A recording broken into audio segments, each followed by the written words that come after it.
Live. Good morning. Good morning. Good morning to you. No, man. Yeah. That's 1 year old when you sing that song to people it's the morning. And I don't think anyone after freshly waking up Needs to hear that. wants to even hear anyone sing that song. When the red robin comes, ba, ba, ba. Yeah. Anyone who wake can sing in the morning, stop. Just don't do it.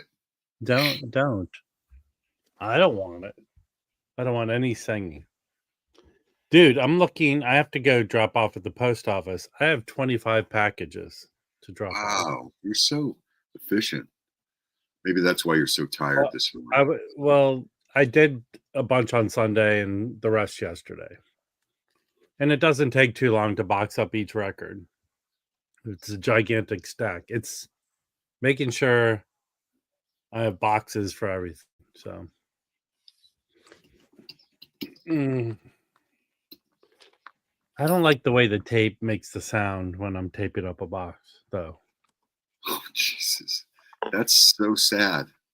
I know. You don't like that whoosh? What's going on? No. Yeah, Rob's got a great voice. Yes. I have a Paul Robeson. I've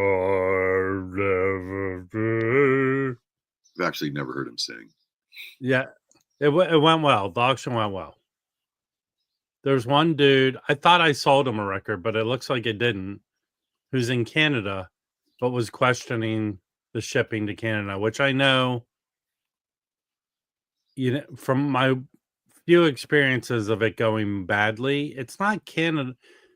It's like UPS taking it upon themselves to assess the fees. But I don't want to go into the deep-rooted way it's shipped. But it's their choice not to buy the records and have them shipped. So, there you go. But the auction went well. It was good. Mike participated a little bit. Left me by myself. And, very nice. Yeah. You just sold a record of mine. Uh-oh. What's all this bullshit going on today? You're bitching already about. You just come in here. People who wake up singing. It's not a thing. Yeah, I agree with you on that. I'm just almost over this whole like wax Tuesday, Thursday thing. After all that rudeness you dedicated, you promoted in that our ongoing text stream over the weekend. But it's private and you're making it public, so it's your fault. I didn't say what it was. Oh, hold on. I do have stuff to talk about. So okay, I'm just kidding. I had to start with something. Last week, Jim and I went to Common Wave because Chad was in town. Right. But it seems like he was in town for a lot of last week. Did a demo show. And to be fair, Jim and I were there for 2 hours. And the show got started late. So Chad was at an audio store near me called the Audio Salon, which is very, very high end. Was he getting his nails done and a pedicure? No. He was there Wednesday, which I had to teach Wednesday and Thursday, but my class ended a little early on Thursday with no intention of me going. And then I said, hey, I calculated how long it would take me to get there, and it wasn't that long. And I got there. The event he did at the Audio Salon was supposed to be 6:30 to 9, something like that. But I got there at 7:30, and the guy Meyer, who owns the place, had a taco stand set up and a bar, and there were a lot of old guys there enjoying themselves. And as I walked up, I saw Michael Fremmer standing there. Apparently, he was in Munich and he flew back for this or whatever. So on his way. So when I got there, things had not started at all. And I ran into Harry Lewis, nice guy. Harry he was at Conwave the other night, And I sat down and had one of the better evenings I've ever had watching Chad play his stuff. Yeah, I'm name dropping. So when I got there and they finally sat down, Chad had a little bag, a rolling bag filled with test pressings. And Meyer brought in a dude he became friendly with from Japan, an expat American who decided to throw his life away and start building amps. And forgive me for not knowing 100%. Is that the red? Is that the red DAC thing? So I saw that. He builds them himself, and he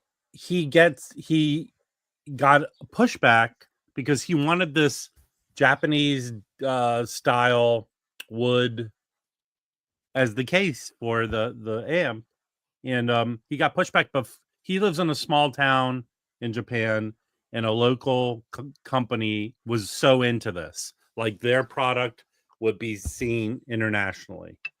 So he brought this in, and it powered everything. Everything was powered through this into here's it opened. It has a very retro look to it. I'll find the name because I exchanged information, and it was all power. It powered these gigantic Wilson speakers. We didn't power it. Those are the power speakers down there, the mono But I mean, it was all the stuff was coming through this amp into the speakers. Yeah. And I'm telling you, this is probably the third or fourth time I've listened to Wilson speakers, and they are the best thing I've ever heard. Even at low volumes, the detail that comes through these speakers is crazy good. So, when Chad got things going, he was introduced by the dude from RTI. They're like really good friends. The guy from RTI is like, he's my best friend. So he introduced him, very sentimental, nice speech. And Chad went on to, because when we were at Commonwealth, we didn't hear really any of the demo. So the first thing Chad played was the Miles Davis Birth of the Blue that he did. And I have to say, damn. Like, I wasn't going to buy that album. And I said, damn. Christopher, I didn't RSVP. I just showed up and there was room. So I just showed up. I mean, you can't tell us old white guys from once you're there, they're going to let you in because people RSVP and don't show up. Yeah. So, damn. And I've dropped some audio clips on the Jazz Bums Discord. Damn. Who's got what puppies? Yeah. So that sounded awesome. I'm trying to remember everything he played. He did decipher information like things that are coming he played up. Bob Marley, I assume. He did. So you could get. He had both the new Bob Marley's, the HUQR. Yeah. He had Exodus and the other one, Deuteronomy. Right? No, Rastaman Station, whatever that is. Yeah. But they played two songs. One sounded great. The other song sounded a little buried to me. Like his voice was buried. It just didn't sound audiophile to me. But they were from the same record, so that was okay. I wasn't so impressed with the Bob Marley. But so one thing he did say is he owns a church in Salina that he had live performances at for 21 years. And he said for some reason they stopped. I'm assuming it was COVID, but he didn't want to probably say that. But I don't know the real reason. He said they're going to start back up doing live shows. But he has 21 years of recordings that he's looking to probably put out on vinyl. Well, which he did. He had a test pressing of Tony Joe White live, and it sounded insanely good. Tony Joe White records sound really good. Well, this is live at his church, so I assume he recorded it. And can everyone just tell Mazzy just fuck off, please? I'm responding to the comments. No, so Mazzy's like cracking himself up this morning. Yeah, so that sounded killer. That sounded really good. It sounded like you were there. And then he played. So he says one of his best sellers from just in general, but it's from the Atlantic 75. And he decided this is one title I want to do, was the Wishbone Ash record. And that sounded great. He says that's his number 2 seller. I think he said his number 1's the Miles, Birth of the Blue. So that sounded great. He says that surprisingly, people are wanting that record. Then he played, which he is kind of one that isn't that great of a seller that he did for the Acoustic Sounds Verve series, is he played the Mel Torme record. And that sounded excellent too.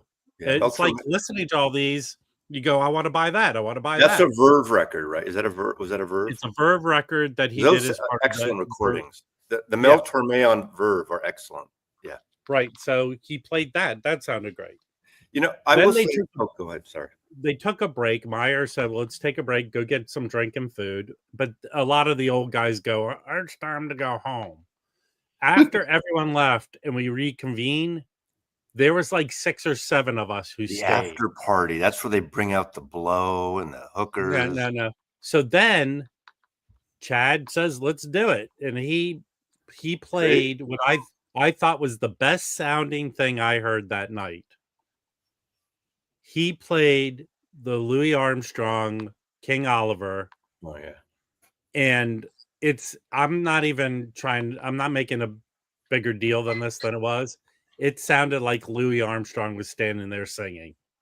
That's what it sounded like. A wax, not to see a wax. I swear to God, if I ever had a chance to think, Paul, dude, take a deep breath and just sit down and relax. So I swear to God, it sounded like Louis Armstrong was standing there singing. That's how crazy it sounded. You know, I will agree with you. I've heard Wilson speakers on a number of occasions, and they sound fucking amazing with the right power. Obviously, you need a lot of power with them. But I still think, for me, they're the ugliest fucking speakers, and I would never own them. Yeah, but if I had the big house. Yeah, Harry was sitting next to me. Am I wrong with my guess, or the way I heard it? Louis Armstrong was there. It sounded like Louis Armstrong was there. Yeah, that's a good record. I don't have stats. By the way, I was there from 7:30 to after 11. It ended at 11. Everyone left. Fremer ran out of there after it broke. So Chad was there. We were talking. He was cracking jokes, and he gave each of us who were still there these T-shirts that were only done as promos. So we got these. Very nice. Yeah, double-sided. You mean he didn't give you a free record? I assume they were selling records, right? Meyer was. Meyer had records to buy. Were people buying records? And just so Chad's got my money, yesterday I did order, because the Ingroove had his Memorial Day sale. I ordered a Mingus Atlantic 75 one. So I ordered about, okay, yes. So I'm going to get to that, Harry. I think the last thing they played is a reel tape. You know, Chad is making reel tapes. That Hugh Masekela Hope. Oh, yeah. They put it on the last song. I didn't even realize that was recorded at Blues Alley in DC in 93, I think. They put on that Hugh Masekela Hope. And oh my God. I actually been at gyms where he put that on. And that's an amazing sounding record anyway. I have it. But on that reel tape, it's that last song on the album. Scary how good that sounds. Yeah. Scary. Stimulate. Stimulate. I'd like to hear that, If you want to hear a record that was recorded, a live concert, and it sounds like you're there, get that Hugh Masekela Hope. I'd like to hear it on Marcella's speaker. She's here right now. She builds her own speakers, and I've seen, on her. If you should follow her and look at her. Yeah. She only shows her playing songs. That would be stunning. And she builds her own friggin' speakers. And are you talking about this, Marcella? Because he was at Munich, I think, with this. So, okay, why did you say he was getting pushback? You didn't finish that thought on that red piece, that red piece. No one was getting pushback. I never said that. You said he was getting pushback on it from other Japanese companies who make that wood lacquer thing. Why? Because they use that and they're thinking he's copying him? They go, we make these for these pieces. We do not make them for audio equipment for outsiders or something like that for other things. But he did it and he made it work. He found a company that wanted to do it. Got it. Okay, I missed that connection there. No, and Dave, here's the deal, Dave. You are not wrong. So one thing Meyer said to me, he goes, I know you're on YouTube. Can you tell me how he get younger people in there? He wanted to bring in people, and I go, I can tell you 100%. I said, none of these you go to an audio show, none of these audio companies give a shit for anyone under 45 years old. They don't care. They're not doing it to bring people into this hobby. And I said, there has to be a setup that a young person can go by that doesn't break their bank, but yet technically is state of the art. He said right now, their choice is buying the Victrola, or what's the other stupid one? That name I pushed out. Crosley? No. A Crosley. Yeah. And he says, yeah, he mentioned to me, even the Techniques, which might be the most accessible, it's still $1,200 to buy, or over $1,000. Right. I said, there has to be something that a young person can go in for under $500 and walk out, and that makes them, you've got them. And they'll grow with the hobby and upgrade. Another problem is there are a lot of youngish people in their 20s and 30s in that age group that they ignore completely, who have money. Not think of tech people and other. There's a lot of young people, not a lot, but but there is. But they don't. But if you go to those shows, all they play is that kind of female vocals and light and jazz shit. They don't really go after that 20s, 30s, even early. People hold on. I don't think selling vinyl is an issue for young people buying vinyl. Right. The problem is gear, though.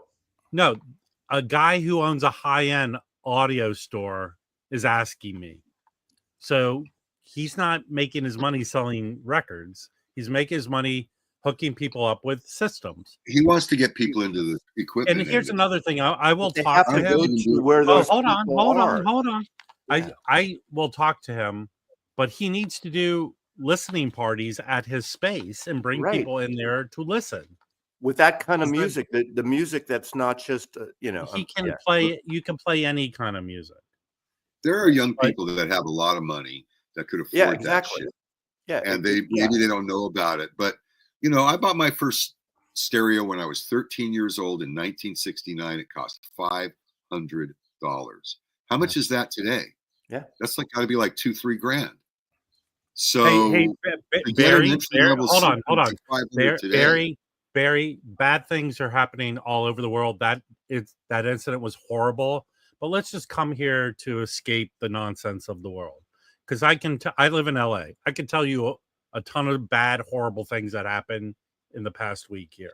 Yeah. So I understand you're upset, but this is not the place to have a discourse. We're sending good vibes. We're not sending thoughts and prayers, but we're sending good vibes to Liverpool and everyone there. Definitely. Look, Depeche Commode, whatever genre of music you like, I think they should be produced in the best possible pressings that there are. But we need to get young people into the hobby of building a nice little system. And, Yeah, Common Wave does great listening parties, but you were the youngest person by far there, Christopher. This guy wants to bring people in. Here, they're right. Both places are accessible by the metro in LA. You can get people to show up. You just got to give them a reason to come in and listen and go, damn, I want something like that. Hey, Marcus, I don't understand the question. Are you being humorous? Is that it? Of my own? Those are my albums. Is that the joke, Marcus? Sometimes it doesn't translate. So is that the joke? I did leave out some, but you always leave. The one I realized I left out. Elvis Costello, I considered I should have put an Elvis Costello, and I should have put the Devo record. But a handful of people kept saying you forgot 1980 was a big year for music. Great year. It was a very transition year for music. A lot of people said I forgot AC/DC. I'm just not an AC/DC fan, so of course I'm not going to include it. Well, hold on, Mazzy. I know Back to Black is great. Hold on. AC/DC's biggest album they ever had was that year. Yeah, but if I don't care for it, I'm not going to include it on a list. Well, I mean, but here's the deal.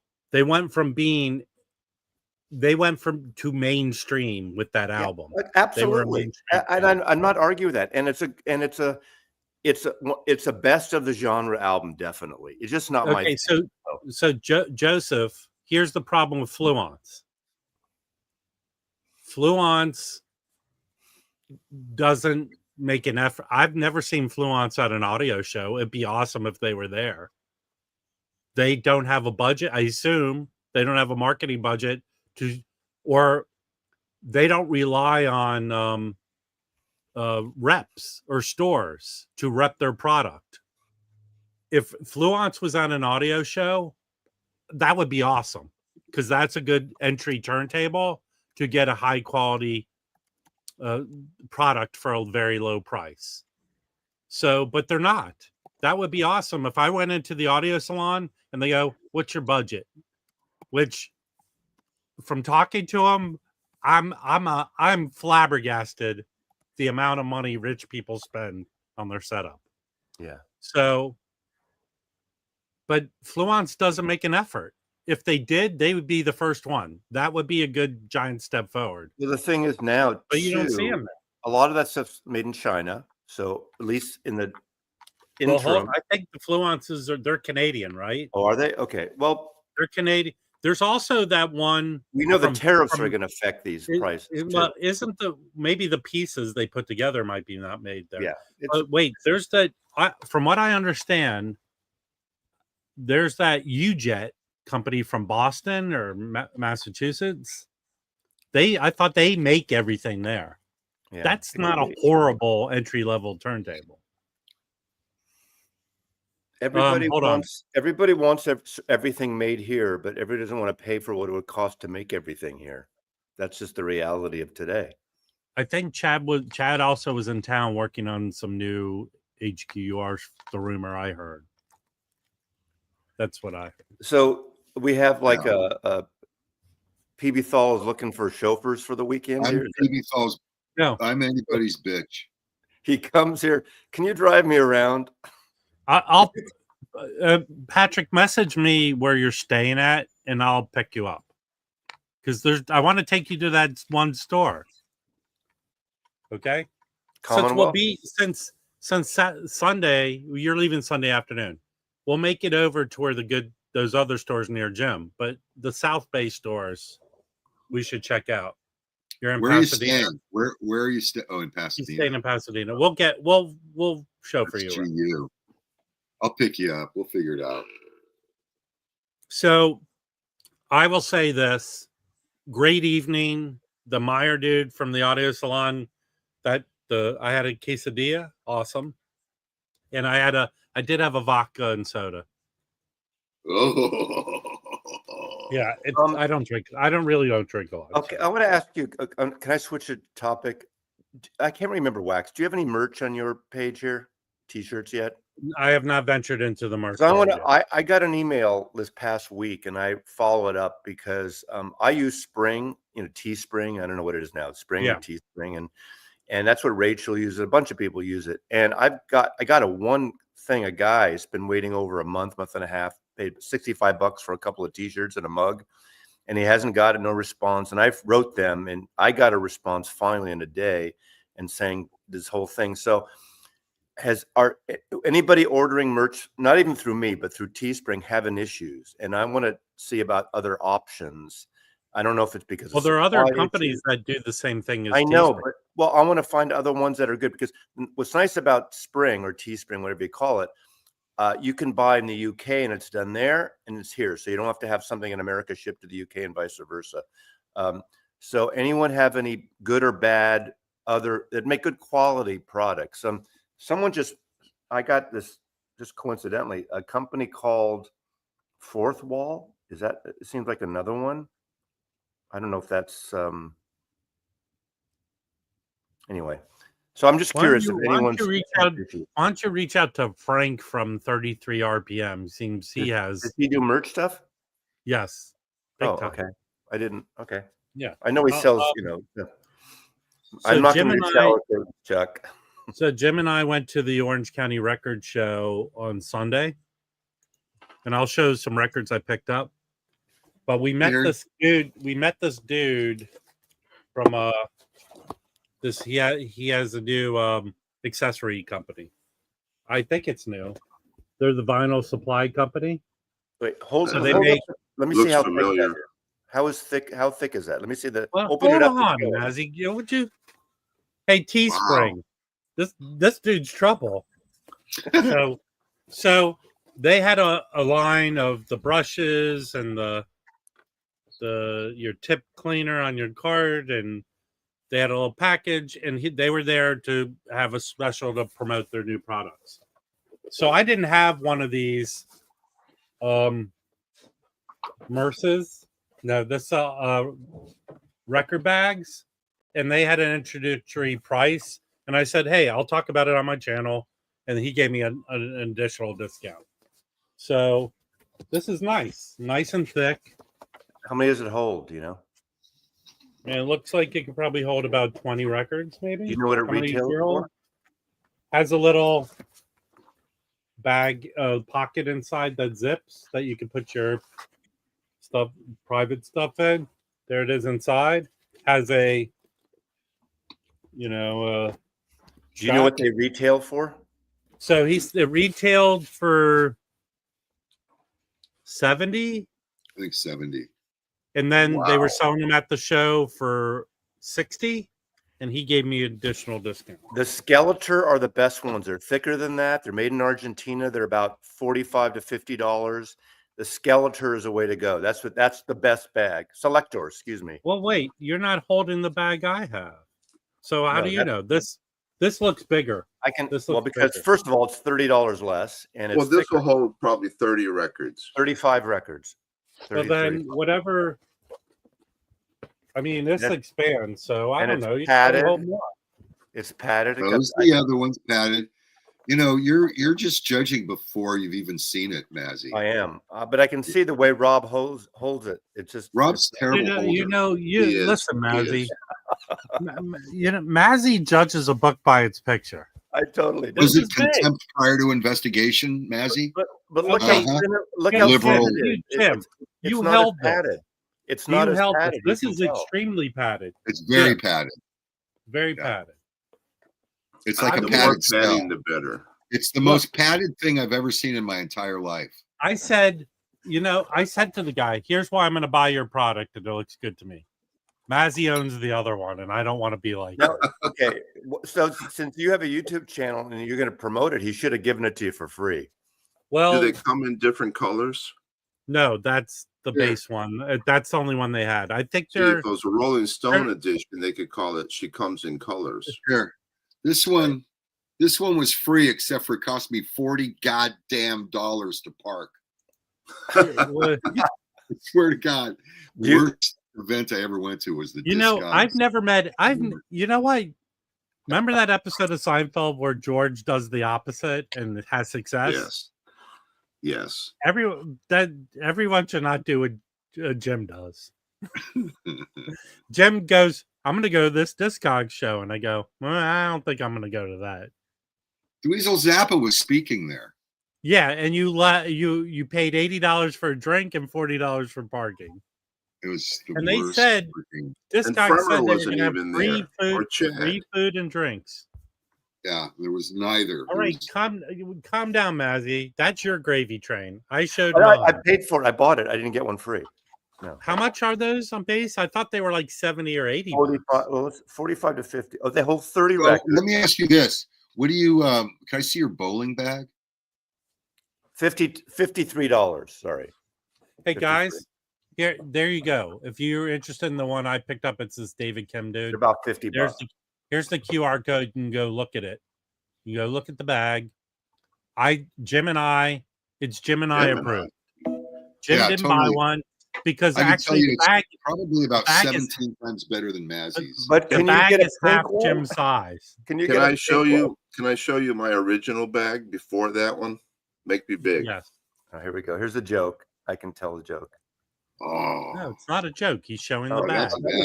Is that this from was your the Army helmet days? bag in the Air Force? This was one of my name tags. That's really great. I can't understand you. I like that. Very nice. Yeah, I've got more patches, but I don't have anybody that can sew it for me anymore. There used to be a lady right next to my record store that did that kind of stuff, and every time I got a patch, I'd take it over and she'd put it on for me. Can't Rob do it? Can't Rob sew it? He apparently does laundry for the entire block. Yeah. I'm gonna sew your zipper shut, meaning your mouth. Show your other bag again. Show the Skeletor bag. I would like to see your bag in person, Rob. Actually. So that looks like half the size of this. No, this is look. Show us the bottom. Show us the bottom. One record. Yeah, two that's records. 30 records. Look. Okay. All right. Well, you just now pull a rabbit out, Harry. Hey, by the way, this is a really hard to find Blue Oyster Cult album, and it gets shit on, but this is really good. I enjoyed it. You know what that photograph is of? Can you shit on it? No, I don't. That's the original Cliff House in San Francisco, out on the Great Highway. Yeah, thanks. Thanks a lot for making it about you, Mazzy. Yeah. And then it burned down. It burned down several times over the 100 years. So mine seems bigger. Does yours come with a strap like that? Yes. Oh, it's a better strap though. Yes. It is because look, it's sewed all the way down. It's secure. No, dumbass. So is this. Wait a minute. Hey, Mazzy, he's calling you. Those are called handles. This has handles. This is a strap like this. All they did is copy this. All that's all Coolest record bag in the world. Look, it's got a pocket here in front. Those are not record bags. Can I say something? Those are not record bags. Those are record purses. This is a record bag that I got from Sun Studios when I was there. Okay? You guys have record purses. That looks like a purse. This is a bag, baby. Hey, no, hold on. There's one defining thing, Jim. Take your compact and lipstick out of there, and then it's a purse. No, man. You got 45s here, 12 inch padded, here. really nicely padded. No, not padded. Mazzy. Idiot. Mazzy, this is better because it has a shoulder strap. Does yours first come of all, with a that's shoulder that ugly JanSports blue color. Padded is for that doesn't have a shoulder strap. I don't know, man. It totally No, does. Those are handles. But can you put your strap-ons in it? But you don't need an extra strap. It fits on your shoulder. You know what? It'll keep your tuna sandwich nice and cool. Why do you need an extra strap? That'll keep your tuna sandwich really nice. Fits on your shoulders.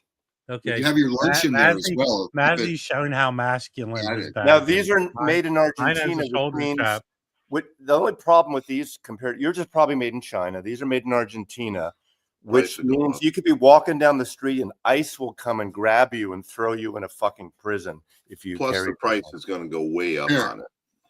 This is the coolest bag in the world. Because there's marijuana in it. Made in China. Aloha, Ed. Hey, Ed, look at my shirt. The Roosters of Kauai. China. Listen, I'm gonna go have some coffee look, and hold on. beignets. You have a secret zipped bag in here to put your drugs in.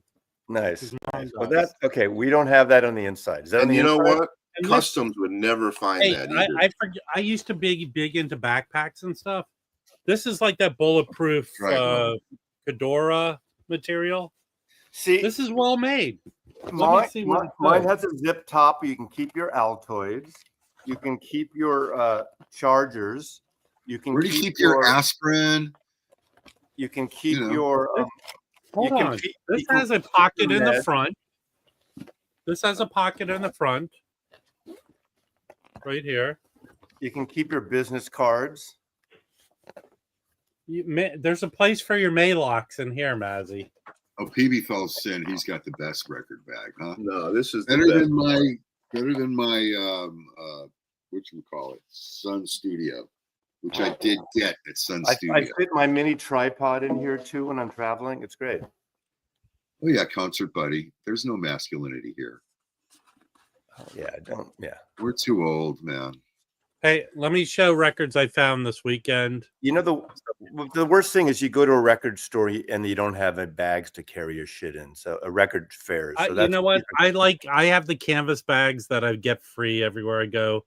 But when I'm going to go travel, that's a good bag to have. The tote bags aren't big enough, though. So I found this Joe Henderson record at the record show, Black Miracle. Really nice condition. This is one of his Milestone LPs.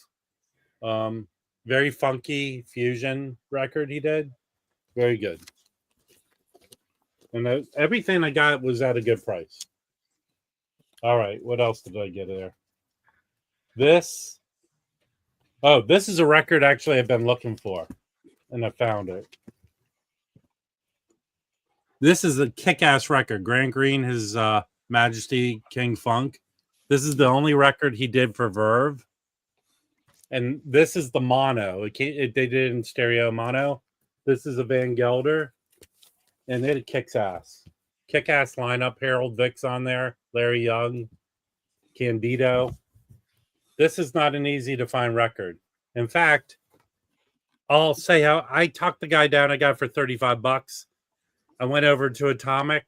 This is on the wall for $150. I think this record kind of goes for $60, $70, maybe. But this is not an easy record to find. I'm very happy, and it's actually an excellent record. So, this is a good record. This is a good record. Has anyone ever heard of this record? Sugar Billy, Super Duper Love. This is the only record Sugar Billy ever did. And this is a fucking kick-ass soul record. I don't even know this label, Fast Track, which I think was distributed by Milestone. Nice jazz label. Here's the inside. And there's Sugar Billy right there. That looks like Sugar Billy. And but what do you think of wearing or gentlemen wearing mink? So the big song on here is Super Duper Love. And I hear it. This is from 1975. And I hear the song and I go, I've heard that before. Does anyone remember that British singer from like 20 years ago, Joss Stone? Yes. This was the song she did, Super Duper Love. Interesting. And this is an excellent record. I always thought Josh Stone was a man. I don't think this is horribly expensive. It's like a $20 to $50 record. But if you ever see this record, go stream it. Stream this record. It is good. The guy kind of sounds. Jim listened to some of it. I streamed it in his car. It's on Apple. It's on Apple Music. He kind of sounds like James Brown meets. I don't know. Wishbone Ash. Yeah, Wishbone Ash. It's really good. That album kicks ass. All right, and then I found this mono Sun Ra on ESP disc. The heliocentric worlds of Sun Ra. Yeah, and this is volume 1. This is not a crazy Sun Ra record. It's pretty tame, and I found this for a good price. Actually, Atomic's weird. They'll put records on the wall, and then in the bin, they'll put records for a reasonable price. For what this goes for, I got it for a good price. So that's super. And then my local record store celebrated their 40th anniversary. Record surplus. Their prices are usually high. Everything was 20% off. I picked up. Oh, I'll show you the other record, which is a must-own jazz record. But I picked up this Duke Jordan, Duke's Delight, which is a steeplechase record, but in the U.S. it was put out on Inner City. And this has a killer lineup on it. You got Richard Williams, Charlie Rouse, Sam Jones, and Al Foster. This is a really good record. But the one, let me see if it's here. What did I do with it? Rob, are there any jazz records that you don't like? There's I mean, that's a serious question. You know what? Are there artists when I come up to you, let's go find some Kenny G and listen to it. There's plenty of jazz I don't like. Does it seem like I just buy unless it's at auction? I mean, there's a vast array of music that I do not like. When I was in Amoeba in LA, the people at the counter were talking about this big garage, an estate sale they went to that was selling all kinds of shit, and it was Kenny G's house. They said, "Huh? Why is it a estate sale if he's not alive? He's not dead." No, Rob, remember selling the house. Remember the soul record, the pimp record, the whatever record that I couldn't remember? This is it, the Rondo. Oh, the when is that from? 70s. This was put out 1973, 74. Put out by Ray Dobard. What do you think of gentlemen? Are we kind of showing every record the guy's wearing fur today? Did you? Yeah. Did you know? Well, you were showing your purse. Did you know Music City in Oakland? Ray Dobard. Yeah, I know Music City. I don't know him, but I know that I remember Music City. Someone wrote a story. They wanted me to publish in my paper where they just kind of tore Ray Dobard and Music City a new rear end. For what thing? For what? All kinds of stuff, man. I mean, well, there's a lot of, I mean, the record business, the stores, the distributors, there's a lot of East Bay record distributors there. And like, not just there, around the country, a lot of shit went on in these places, Oh, yeah. I've been reading all that story in A Pig's Tale about the, not your pig, but the bootleg company, company. Yeah. And that's if you don't have that book, buy the book. I got a comment saying after I did that video, the guy asked, someone bought it, and someone said, all of a sudden we're getting a lot of orders again. Why? And so apparently my video, people are buying the book. It's a $50 book or something. It's on sale, I think. But it's an amazing book on the history of bootlegs, but talking about the nefarious shit that was happening in record distributors and pressing plants and all these people doing it off book because, the bootleg, no one knew, but it became this big cottage industry in the 70s. Here's the record everyone should own. Realization by Eddie Henderson. I do have the John Phillips album with the fur coat. This is a kick-ass record. I would prefer Realization by Johnny Rivers. It was put on Capricorn, which was like Southern rock label. But this is a good job. You got... Wasn't that Al Cooper's label, basically? I don't know. Which one? Betty Mop and Billy Hart and Herbie Hancock. No, that wasn't. Wasn't he instrumental in starting that label? No, that was God. Oh, Phil. Yeah. Walden or no? Walden. Yeah. Walden. Yeah. Okay. You know why your memory is shot. And Leonard Skinner getting signed to MCA. Did he? I didn't know that. Oh, hold on. Someone who's using terms they shouldn't be using. Tom Rashan says that album's totally it's bitchin', Tom. It's not bitchin'. It's a kick-ass record. Get your terminology. What's the difference? Bitchin' is what 15-year-old girl from 1985 would No, say. no, it's not. No, Tom's right because Tom grew up in Southern California. Bitchin' was a big surfing word in the 60s. And That album is bitchin', man. yeah, it's a 70s surf. Bitchin', man. That's where it came 60s. from. I was saying bitchin' in the 60s. That's what I said. It's a 60s surf term. Bitchin'. Actually, that if you're gonna look like in a silent way, it's sort of like spiritual fusion-y kind of It's a record. West Coast, Southern California term. That's You're bitching. Bitchin'. And my sister. That's all Mazzy does. He comes up here and just bitches about shit. I do. My sister once said, my rents are rampant on me, rad. That means my parents are giving me a hard time. Wow. My rents are rampant on me. Wax, you would invite just me to kind of get all snarly with you. I don't know. I love it. I love it. It's just for entertainment purposes. So people just calm down. You know what, Mazzy? You don't have to over-explain shit. I'm surprised though how much Rob goes at me in the quote private chat because no one's watching except for 5 guys. Here I That's get because he's frustrated. Okay, hold on. Here's one thing I want to bring up as a topic to discuss. Okay. It's texting. It's thread texting etiquette. Okay. Oh my God. One thing that I really am firm about is, let's say we have a topic that comes up and two people respond to it, and then it lays. It's done. It's a very finite amount of time for you.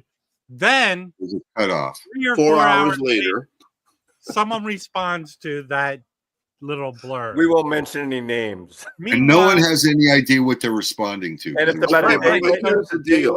It's a day Here's later. the deal. I have to turn the notifications off. Otherwise, it's going ding, ding, ding, ding. Well, hold on. I am a person. I'm going to change everyone's life with this suggestion. I am a person who has the sound turned off on my phone. So when it rings or there's a notification, I get no sound. Do this. It'll change your life. Yeah, you can just have it vibrate. That's what I'll do. Yeah. Yeah, but okay, first we gotta narrow it down to like 1 thread.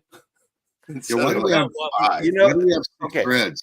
I'm going to pick on old people. The worst thing. Well, I didn't finish my point. Well, old people in public who have their phone on the original telephone ring in public. Turn your fucking vibrator on and feel it in your pants. Don't have it loud where everyone on the fucking mall or in the right. That's store. why my phone is on silent. But getting back to my original point.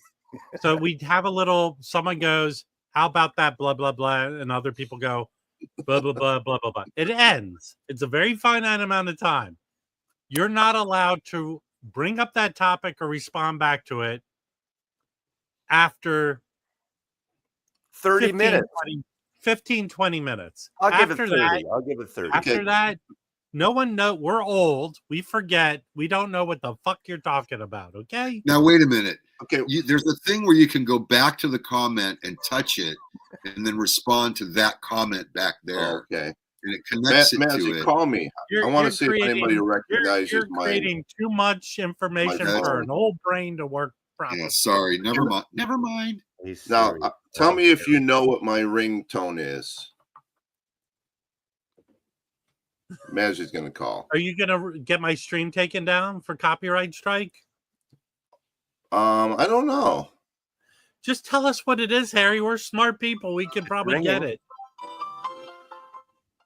Okay, it's a Bruce stupid. Springsteen. Out in the fields. No. But Harry, See, Harry, it's I don't piano even, in okay, jungle. I'm gonna do an impression of Harry. Rick Derringer died. Oh man. We'll address it in a second. Sorry. Did he die? Rick Derringer died? I don't know. I don't believe it until Mazzy tells me. I'm gonna do an impression of Harry when his phone rings. Who's playing Bruce Springsteen? That's awesome song. He doesn't even know it's his phone ringing. No, that happened in the car one day. It was on the radio, and I look at my phone. I go, "What the hell? My phone's ringing." But Okay, hold on. It was the radio. So Rick Derringer. Here's how I know Rick Derringer. It's Rock and Roll Hoochie Coo, right? That's Rick Derringer. But then in Teenage Love Affair. Okay, but here's where here's where Rick Derringer did his best. Okay, Edgar Winter. no, he produced Weird Al Yankovic's big giant album. In fact, in Beat It or Eat It, he's the one playing the guitar solo, like the. He's a great guitarist. Yeah. So, but he did more producing later on, right? He produced a lot of people, right? But he produced Weird Al Yankovic. That's how I know Rick Derringer. Yeah, that Other beautiful than red, rock and roll, isn't it a too. beautiful red Strat on the cover with the green cover? I have that record. All American Boy. That's a good record. album. Great record. Yeah. Am I wrong? Did Rick Derringer become Born Again, or am I wrong about that? Rick Derringer was in the Edgar's band. Right. So yeah, he played. Yeah, but Free Ride. That the lead singer was the guy who had I Can Dream About You. It always sounds like that record is sped up, though. Doesn't it sound like sped up a little bit? The way his real name was Zeringer, Rick Zeringer, with the McCoys. Is that true? Yes. Yeah. He was in the McCoys. Yes. Hang on, Sloopy. Hang on, Sloopy. That's him. That was Bang Records. That was. Yeah. Do you know why? Do you know why they called them the McCoys? Because of the real McCoys. TV show, The Real McCoys. Because the band members hated each other. Yeah, let them real They were McCoys. like the Hatfields and the McCoys. Yeah, that's the guy that did Van Morrison and who owned Bang Records. What's his name? The producer, Burt Burns. Burt Burns. Watch the Burt Burns documentary, anyone, if you haven't seen it. Frank. There's a great documentary on Burt Burns. Oops, I just came across this. That's great. Yeah, that's the documentary. Honey, I didn't know that. That's a great documentary, Harry. You'd like it. So fun. It's great. It's good. Why? How did they come up with that name for the label? Do they tell you? Burt, yeah, I don't remember, but he did. Yeah, I don't remember. You know, he was like, he was supposed to be dead at 17. They said, you're going to die at 21. Burt Burns. So he just kind of went for it, wrote all these songs and made money. And he produced the first Neil Diamond records, you know? It worked. Yeah, he wrote a lot of R&B stuff. Yeah. Famous songs that he wrote that are huge hits. Yeah, it's great. Came out, what, about 5 years ago, the Burt Burns documentary? What year? You know what documentary I watched this weekend, which was fucking awesome? The Pee Wee Herman documentary. That was. Oh, yeah. Oh, I got to watch that. I heard it's coming soon in a theater near you. Yeah. Well, watch it. And actually, the one thing I learned, which I sort of knew, how difficult he was. He was a difficult person. Pee Wee? The one thing you walk away from the documentary is he was willing to step on people to become famous. Really? Most people are. Yeah, that's never been done before. Well, no. I mean, admittedly to him. I mean, but it just shows people waxed. You and I know people in the vinyl community like that. I do that. I'm doing it right now. I'm using you guys. Listen, I'll step on anybody that comes around. I'll step on their head. So Mazzy, Wyoming Dave thinks that Burt wrote "Piece of My Heart." Do you know if that's true? He probably did. It could be. I don't. Well, you look it up. Everyone has the Google. If only we had a way. Exactly. I don't remember it exactly. They're big hit. Okay, let's just look. We might as well. Hey, I'll tell you. I'm getting back to watching. I'm getting back to watching movies more again. I watched that Fountain of Youth movie, which got bashed, and I didn't think it was that bad. Here we go. You're right. He wrote "Piece of My Heart." He wrote "Hang On, Sloopy," "Baby Please Don't Go," "I Want Candy," "Brown-Eyed Girl." He wrote. Wow. "Twist and Shout." No. Yeah. Yep. I thought the Isley Brothers wrote that. They had the hit, but they had the hit. He wrote it for them. "Under the Boardwalk." Holy shit! I mean, He's a great guy. Yeah. So you got to write that documentary. Let's see. Here comes the story. Let me see if there's somewhere where you can watch it. It's called Bang. Bang, the Burt Burns story. Yeah. We did cover on it. Streaming anywhere. Are You Lonely for Me? Yeah. I mean, I think you can buy it for $3 on. You know, it looks like you have to rent it. You have to rent. I'll rent this for $1. It's on most major streaming services, but you have to rent it. You pay $3 for rent it. You know. Actually, you know what?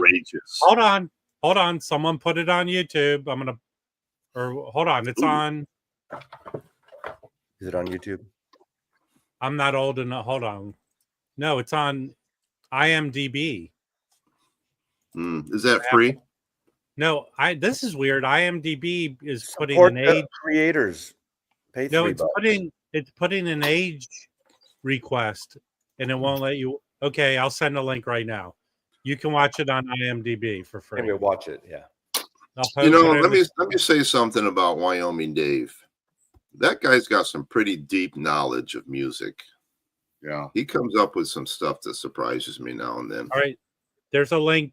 There's a link to on IMDb. You can watch it there for free. Thank you. Nice. I suggest it's just a fun thing. His wife, who's interviewed all over it, is. Yeah, it's been a while. I watched it when it came out. So what, 4 or 5 years? Oh, I have to put my birth date in order to watch this. Right. And the last 3 digits. Does it even go back that far, Harry? I don't know. I'm gonna lie. Go back to that year. Yikes. Wow. The problem with being as old as I am is it takes you forever to get to the year that you're born. Hey, Dr. Robert, I'm going to try and break you of this habit. If you can't come up, you're here, but you said I can't come up. But again, if you can't come up, don't say anything. It doesn't matter. It doesn't matter if you come up or can't come up. This isn't an RSVP. Yeah, it party. isn't. Dr. Robert, my back is bothering me. Did I send a message to the Dr. Robert? You know what? My back's bothering me. You and I should do our own little text chat and not even let them. Robert, Wax has new rules that you have to listen to the beginning. No, of this they're not new rules. It's called etiquette, social etiquette. It's not new rules. Well, I think maybe now's the time to repeat that etiquette.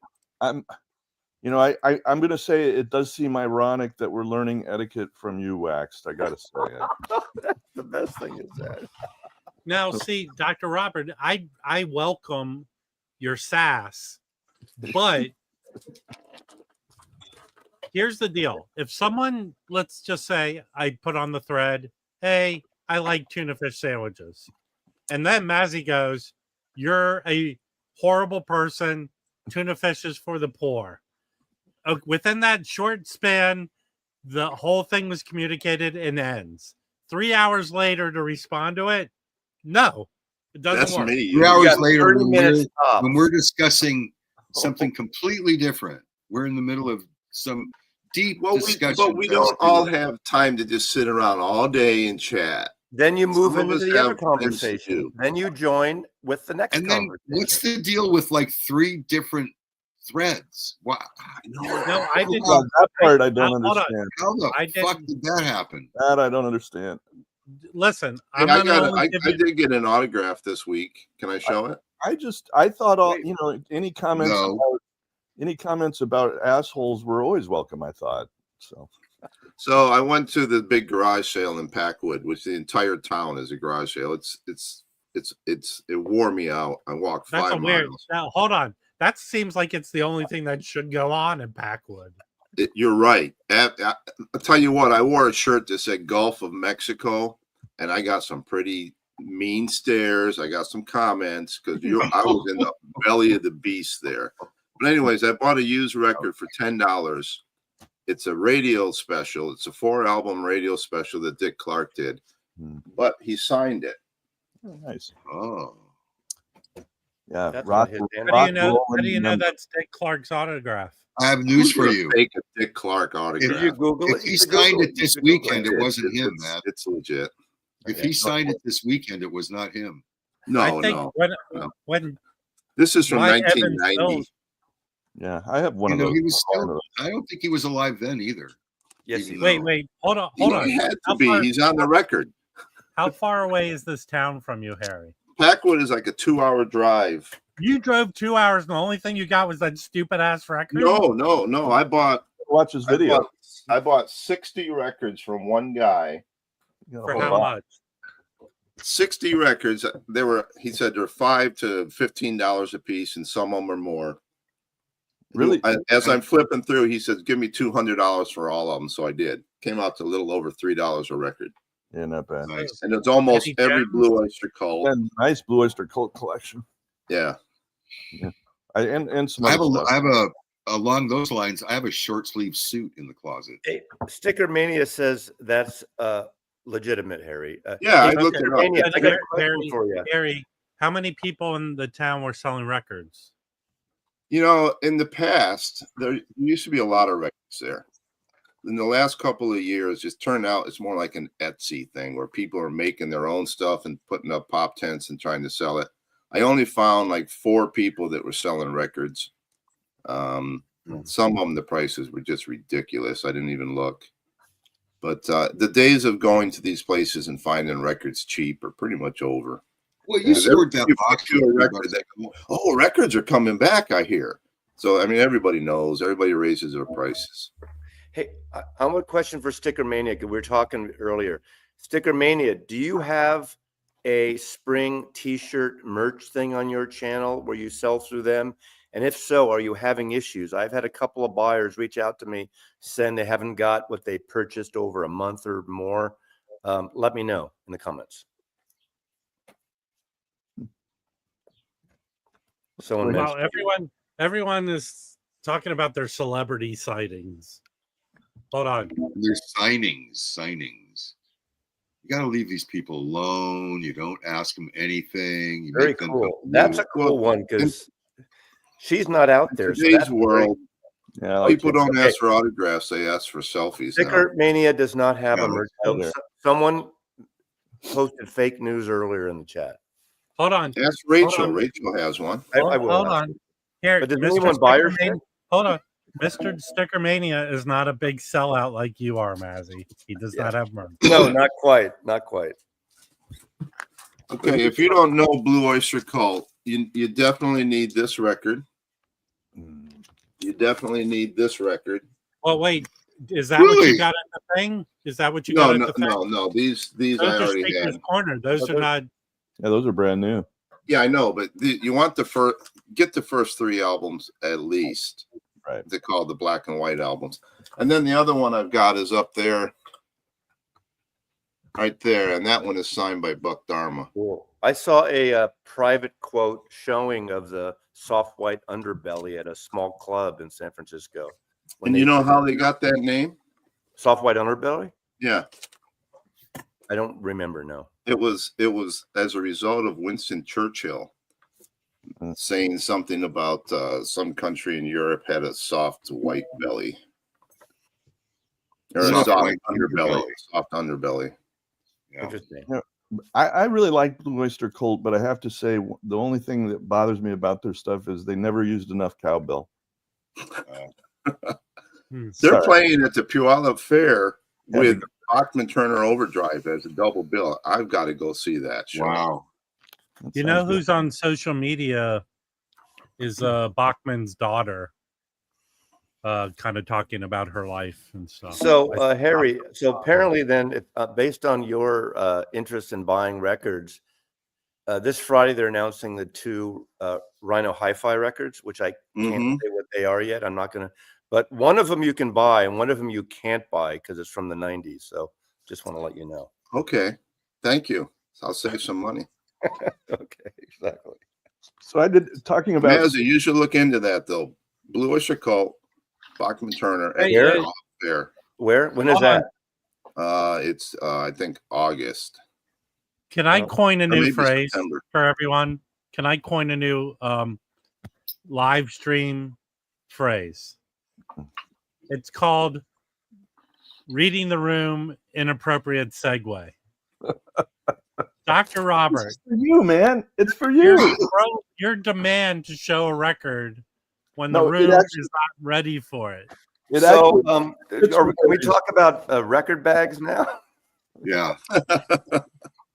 no, these are. So, I here, told you- Dr. Robert, let me show you how you would do it. Harry's talking about his stupid Blue Oyster Cult nonsense, and now you go, hey, that reminds me.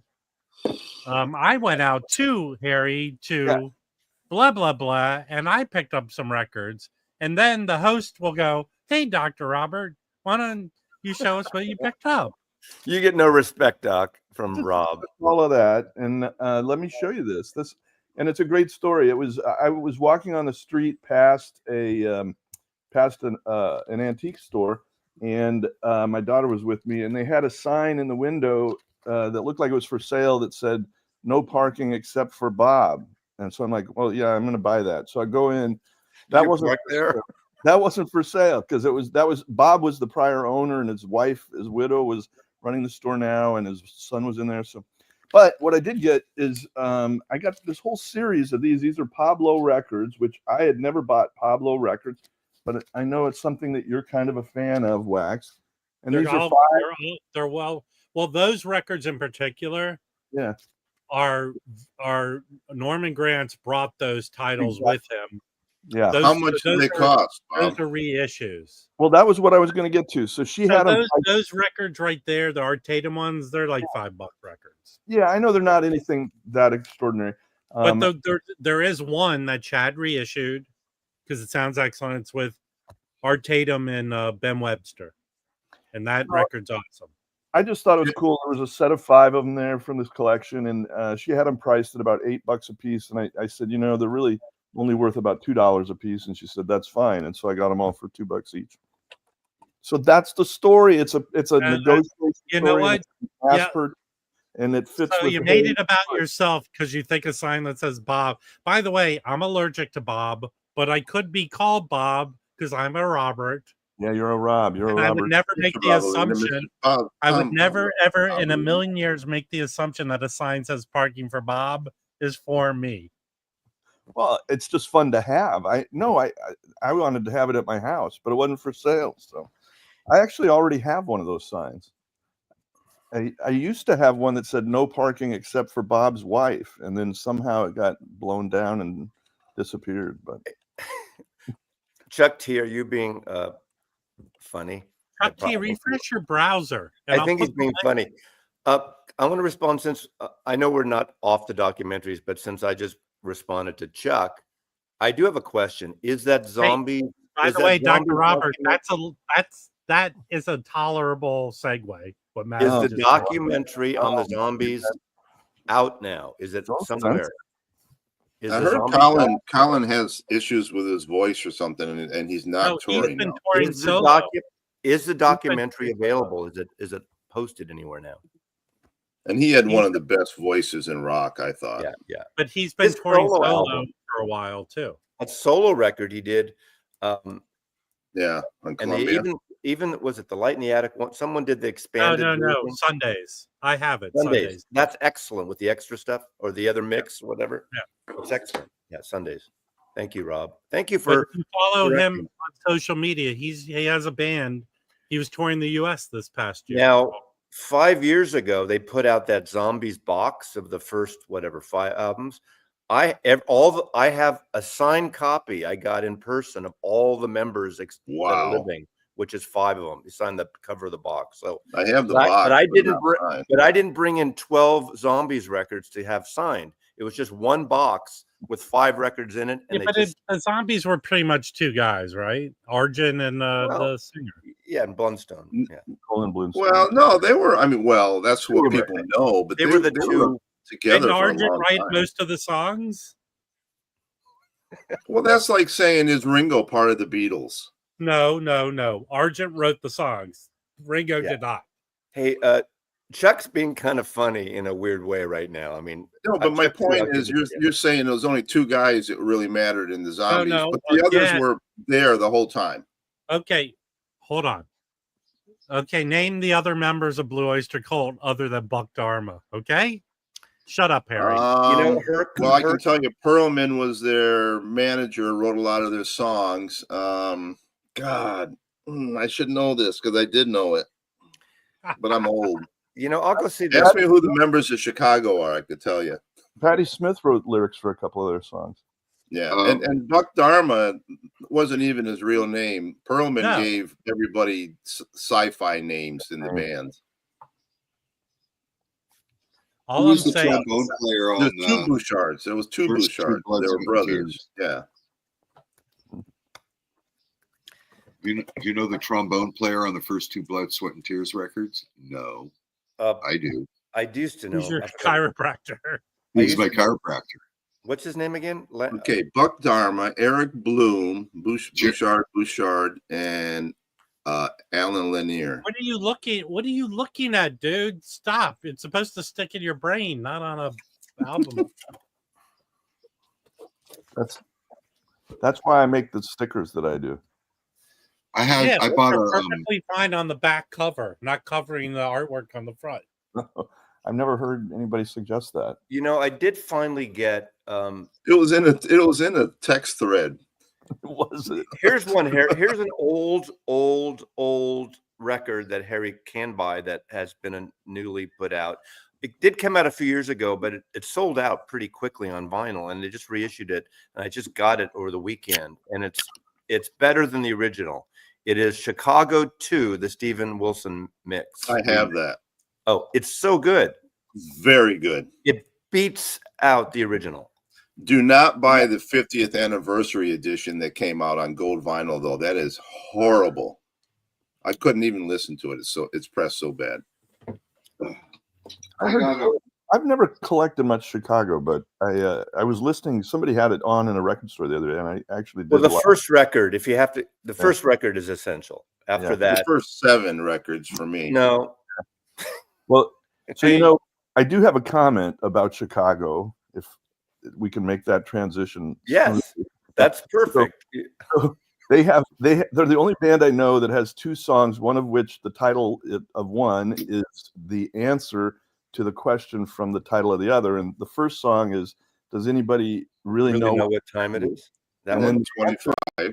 And the answer is 25 or 26 to 4. Yeah. 25 or 6 to 4. Yeah. That's the answer to what time is it? Wow. Yeah, that first album 4:30. It's 4:30. The first one's great. It's punchy. It's political. It's just really a good record. It got a little too MOR for me about 4 records in, 5 records. Well, when David Foster took over, that was it for me. Yeah. After the live Carnegie. Well, hold on. When David Foster took over, they kind of pushed the band aside. It was him and after Terry Kath died, after the Chicago Carnegie Hall, after that. But you know what? I don't care. Those 80s Chicago records are perfectly good. They're fine. No. Well, Foster made them millionaires, though. But the deal, originally they were with Gershio. Gershio was getting 50% of the money, and they were splitting the other 50% 7 ways. That's bullshit. Nice. 7 ways. When they saw Caribou Ranch, they said he's making too much money. That's when they fired him. Well, hold on. Here's the deal, Mazzy. If you pay attention to the stuff Mazzy says, which I know is very hard to do, he was a big fan because of his stupid San Francisco connection of Bill Champlin. Well, I like Bill Champlin. But when they brought Bill Champlin into the band in the early 80s, he wrote a lot of the songs. Yeah. He sang on them. Chicago was I didn't like those. Were okay, but I didn't like those records. But I'm happy that Bill Champlin finally made some money after. Well, no, hold on. But Bill Champlin before Chicago wrote one of the best songs, pop songs ever written. Bill Champlin was one of the writers. Is the Earth, Wind, and Fire song "After the Love Is Gone"? Right. That is one of the best songs ever written. He wrote that with David Foster and someone else. Sons of Champlin. That first Sons of Champlin album, 68, it came out around the same time as the first Chicago record. It's a fucking great album. A little more psychedelic, a little more jazzy than Chicago. It's got vibraphones, but it's a horn-based group, and it's soulful. Can I answer Tom's question real quick? It's 8:14. Hey, hold on. It's time for you to apply the ointment.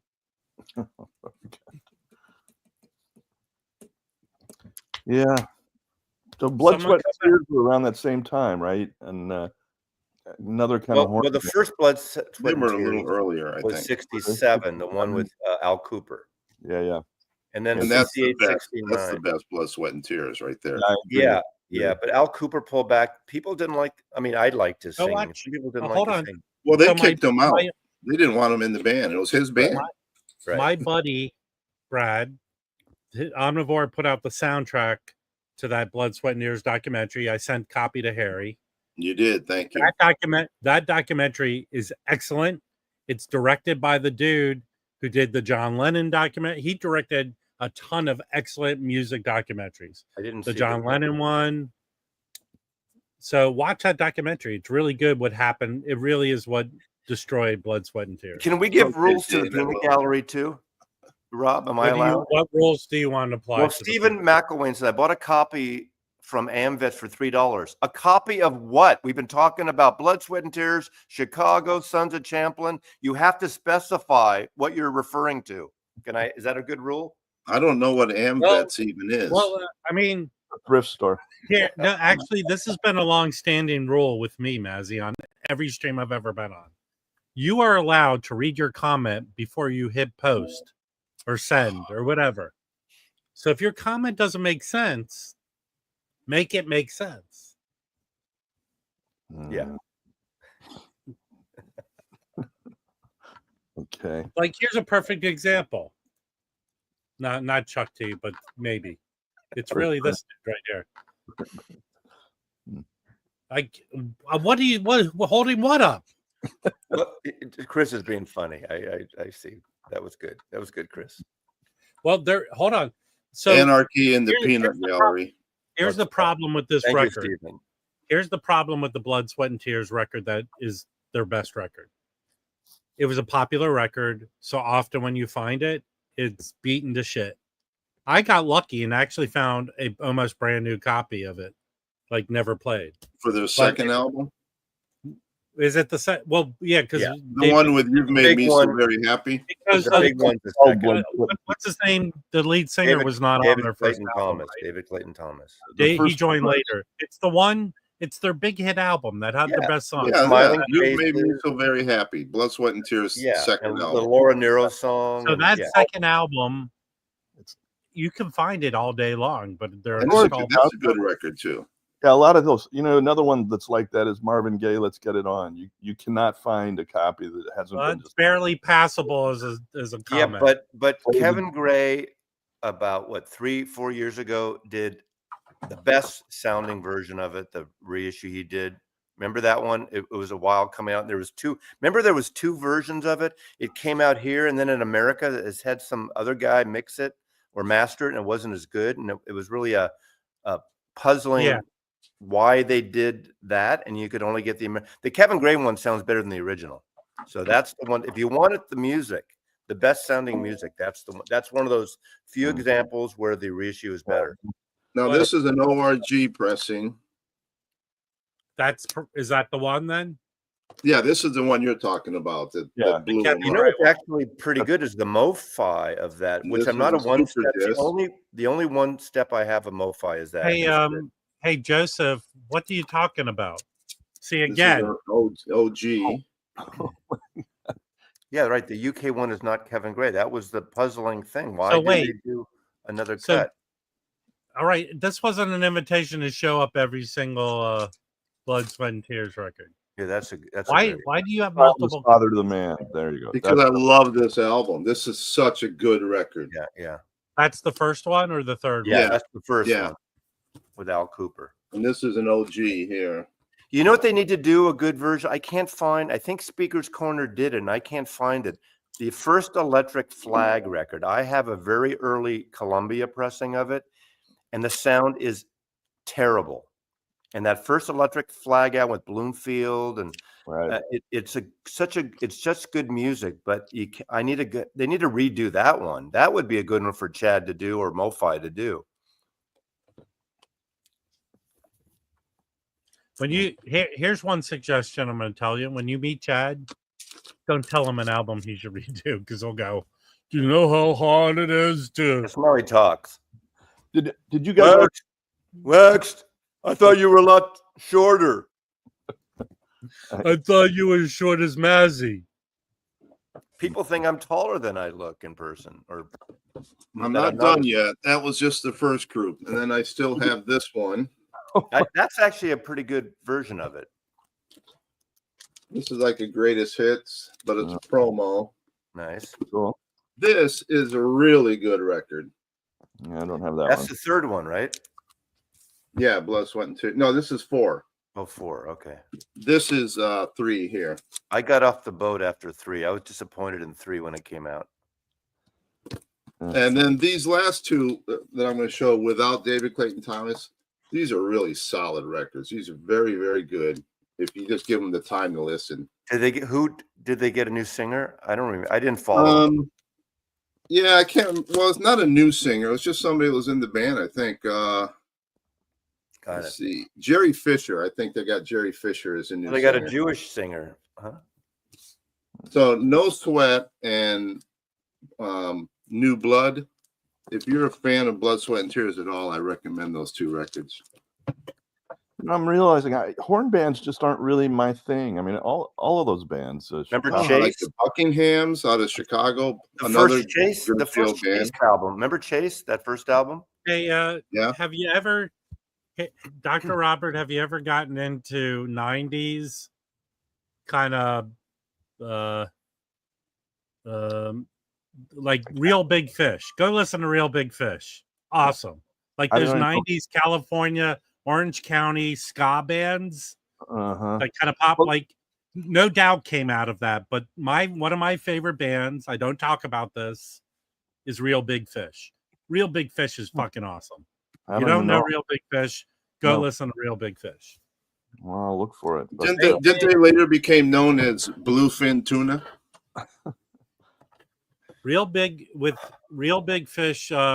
They made a big. They had a song called "Sell Out," which is a good song, but a lot of their stuff is excellent. I mean, I like ska and reggae. I just I don't think of that as. It's not. It's kind of punk ska. I like punk ska. It's kind of. You know, Rich. Has Rich ever posted a comment that has even made anyone chuckle? I did. He's swinging for the fences out there today. He's putting in some effort at least. I've been asked by many people. And Real Big Fish is REEL, not real, as in actual. All right, like it. As in real in a big fish. Hey, so Wax, when are you taking Save Ferris? When are you taking your live? When are you taking your live stream to Salina, Kansas, to do a live remote stream? Yeah, and probably not happening. You should. I mean, like a mobile recording unit, like the Rolling Stones. I'll tell you this: I used to go to Kansas City all the time to test movies. That was a place when you wanted the Midwest opinion. You went to Kansas City. You used to go there all the time. Kansas City is a great city. Actually, Kansas City is a good place to visit. I've been to Kansas City. We're not talking Kansas City. We're not talking. It's got a great jazz history for one. We're talking about Salina. But barbecue. Yeah. And then there's a place called Sheridan's to make these Midwestern concretes. Awesome. And actually, they have a great baseball history there too. But you know, I mean, they were reachable. They got a decent football team. But the University of Kansas, yes, is there. Is basketball. Or the main campus is there. And the University of Kansas, yeah, the main campus is not that far from Kansas City.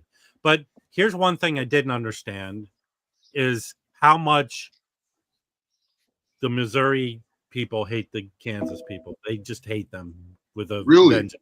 Yes. Well, the Cardinals, really there's a huge dislike. Yeah. Well, at any rate, it's on the Missouri River, which, you know, the biggest tributary to the Mississippi. Missouri.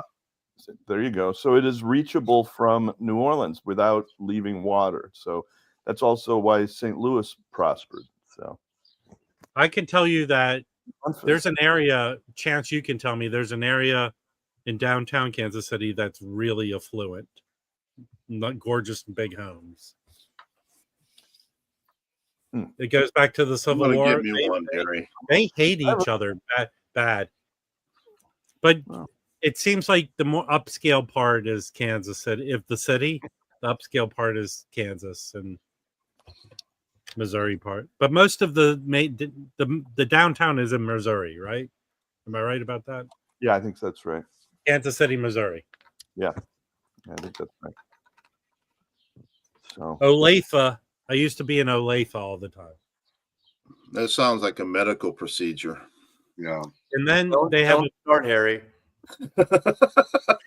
Please stop. So Waxed, I'm sorry if you've already talked about it on this stream, but it looked like you had a good time with Chad and that whole. And I saw Fremer's video, and you were. I'm in Fremer's video. Did you spot me? Yes, I saw you were appreciatively nodding your head in the audience, and so. Yeah. Luckily, you didn't sit in front of anyone. Yes. I did sit in front of some. Well, no, actually, did. They were standing behind you. When there were only like 7 of us in there. Yeah, how many people? It looked like a cool event. I thought that's what it looked like. It was. Were there like 30 people? Cool. Were there more than 30 people at it? No, I'd say total there were probably 30 people there. Well, that's at the most, maybe. Oh, you know who was there? Miles. Hey, Brian. Miles Davis's nephew. Oh, Miles Davis's nephew was there. Yeah, I heard Chad call him out. Can I pivot? It's related. No. Okay. Well, hold on. Okay. You shouldn't have to ask permission. You should know. You're a professional, Mazzy. You should know how to segue into the next topic. Since we're talking about a live stream and you watched Fremer's video and you watched Chad the videos, I want to talk about Westman did an excellent conversation, hangout for about an hour with Miles Shoal on Sunday, live from Abbey Road. He was in Abbey Road. He works. He's a contract guy for them. He works about 3 to 4 days a week working on these things. He talked about one interesting thing. He's upgrading a deck, an Ampex deck, an analog deck, so he can do analog cutting. Now we'll see if it actually works, if we'll get that. It's not his decision though, right? Exactly. But he's on his own money, his own deck. He is refurbishing or whatever you call it. Okay. So that's an option. But he did talk about some things. And one thing he brought up that I had mentioned in the Hoffman forums on the old stream that keeps coming about MoFi doing digital, out of the blue, not prompted. He was talking about the Dire Straits. And he said, yeah, MoFi came in here some years ago and they bring their custom rig where they take the tapes and they do their special DSD transfer, whatever you call it. And I guess they did all at once, all the Dire Straits ones there. And I kind of mentioned that in the Hoffman forums because, everyone ganged up on MoFi, rightly so, the lying. And okay, I'm not even getting into that thing. But, they didn't believe when people that said, oh, they slept this big rig of theirs to New York, to Sony or to wherever to transfer tapes. And apparently they do. And unprompted, Abbey Road is one other place. And even Shane from Intervention on a separate video mentioned he was somewhere and he saw MoFi bring in their gear and stuff. So whatever. Now, it comes down to if you like the mastering or not. They do good things and they do not so good things. But the thing is, for him to mention out of the blue that just confirms that MoFi does bring their own gear to where the tapes are occasionally. And it was but it was a cool conversation aside from that. And they asked him if he could do an analog cut of any record, what would he do? And you know what he picked? He said, I'd love to do the Horzu Magic Mystery Tour. Wouldn't that be great? Hold on one second. Was the Horzu is the Horzu because of the mastering of the original tape? Or is there another reason why the Horzu is good? Horzu was put together in Germany or for Germany the first time they ever had all the stereo components. Because remember, Magic Mystery Tour was not a UK thing. It was an American device, an American comp. And when they put it together, 3 of the tracks on side 2 of the singles were mono. So the American even stereo version, those 3 tracks were mono. The Horzu is the first time, and obviously they're copy tapes or whatever, but the Horzu is the best sounding, hands down. So is it the best sounding again because of the tape?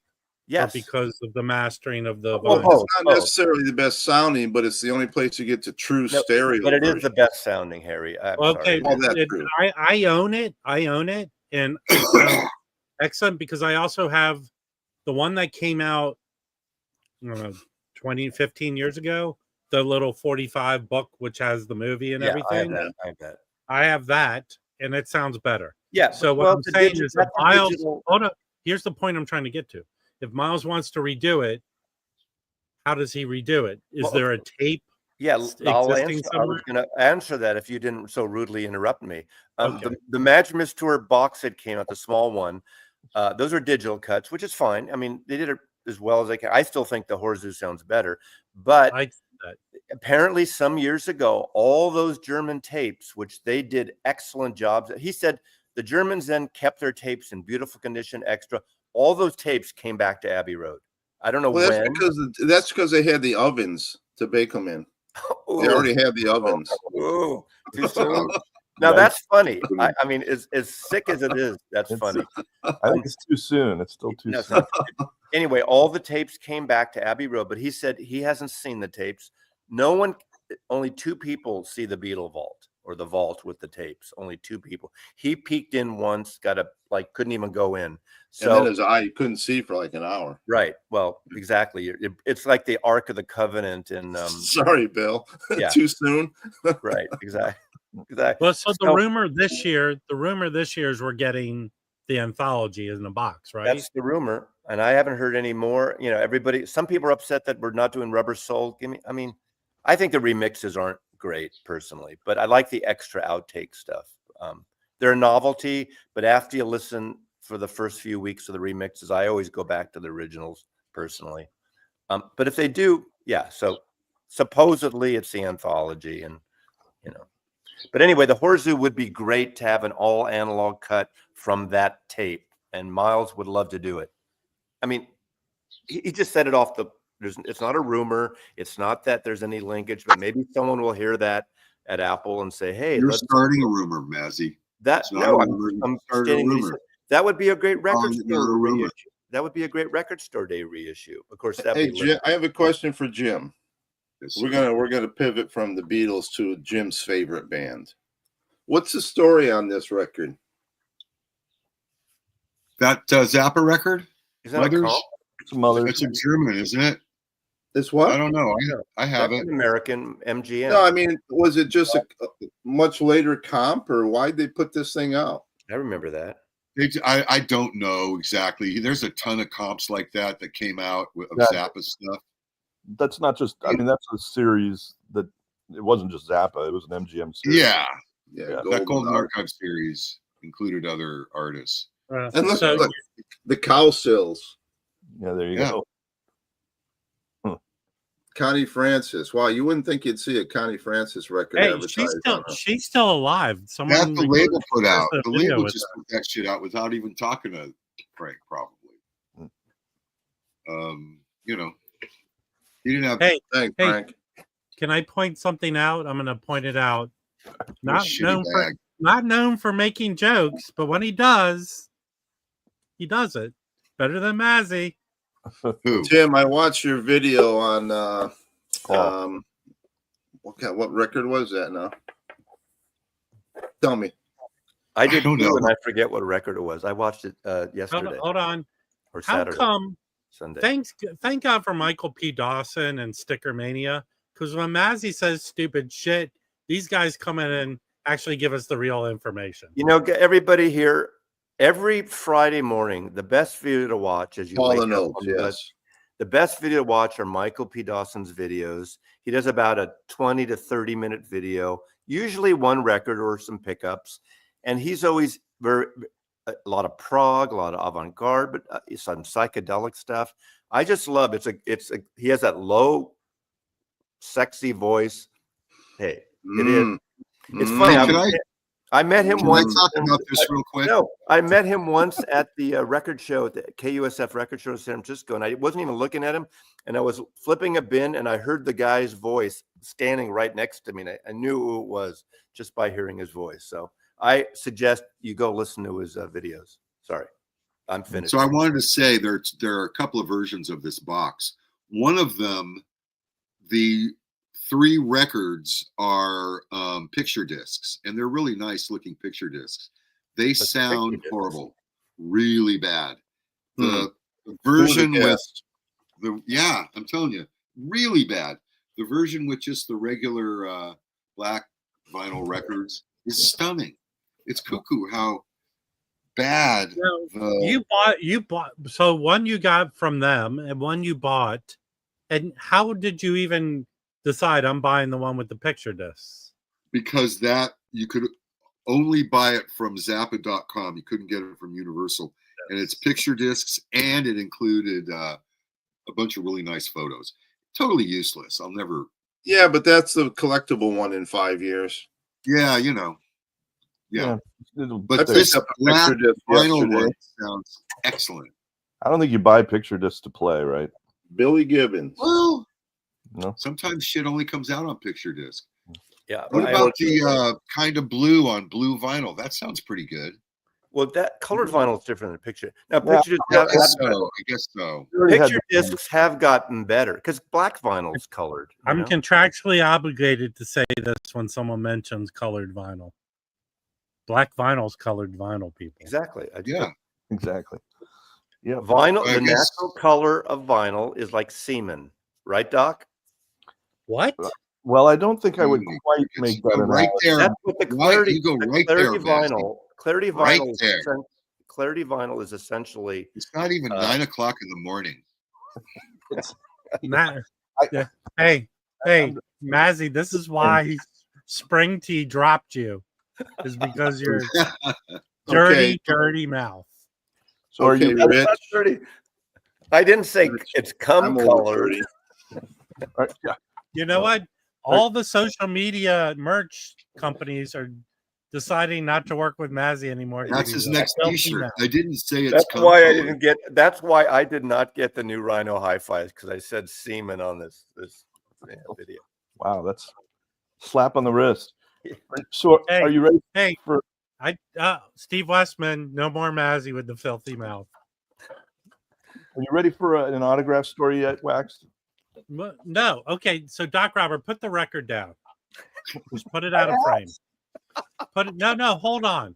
Step away from the record. Oh, hold on. Speaking of Mazzy's filthy mouth, hey, Waxed, I have a story to tell you. That's how you do it. No, I think it'll be a good. But now you gave it away, which it has nothing to do with Mazzy's filthy mouth. Well, it is a good story if you're ready. You let me know. Okay. Oh my God. Okay, so wait a minute. It is a good story. We're going to start there. We're going to judge. I'm telling you it is.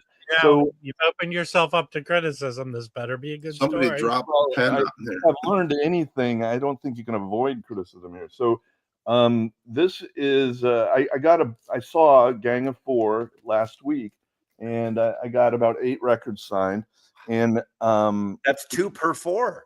Yeah, so if I may, isn't Gang of Four a little late for you, Doc Robert? Oh no, I got them in the college. 70s. Well, yeah, they were, I thought they're 80s. They were in 79, 80, 81, I think. I got their first 3 albums when I was still in college, so I've been listening to them for 40. And only one guy's living. It's like 2 guys are living. 2 guys are living. The original drummer and the original vocalist are in the band still, and so they're saying this is their final tour. But the story is that first I went over in the afternoon and hung out outside the theater with. And again, I ran into some of the group that sort of made me feel like, these are kind of some very sad people. But I had some good conversations time with those guys. But what happened was I only got the drummer's signature. The singer was already inside and didn't come out. And so had to leave with just one signature. And then my wife had a reception that, she continues to do these professional things. I give her a lot of credit. Despite her illness, she shows up for this stuff. So we went to a dinner that kind of honored her a bit, and got home about 8:30. And the show, doors at 7, starts at 8, right? So I get my wife tucked in at 8:30, and I told her, like, I'm going to go back over and just see if I can, score some more autographs. And I go to the box office. and I'm at the box office, and I said to the lady there, "You don't have any more tickets, right? It's sold out." And she goes, "Yeah, oh yeah, it's sold out." And I'm standing there, and it's now 9:00, so they've been playing for about an hour. And as I'm standing there, this guy is getting thrown out of the theater, and he, with 3 other guys, and he's screaming, "Fuck off, Nazi punks! Fuck off, Nazi punks!" The Dead Kennedys lyric, so I watch him get thrown out, and I turn back to the lady at the ticket booth, and I said, "Well, I guess there's room for at least one more person in there now." And she hands me a ticket for free. So Nice. Now that's a good story. I told you. So Okay, stop now. Can we go to something else, Rob? Now he's going to ruin it. Now he's going to destroy it. That's Well, pretty you know much what? Oh, hold on. Hey, by screaming that lyric, he did have a filthy mouth, and it kind of relates to you, Mazzy.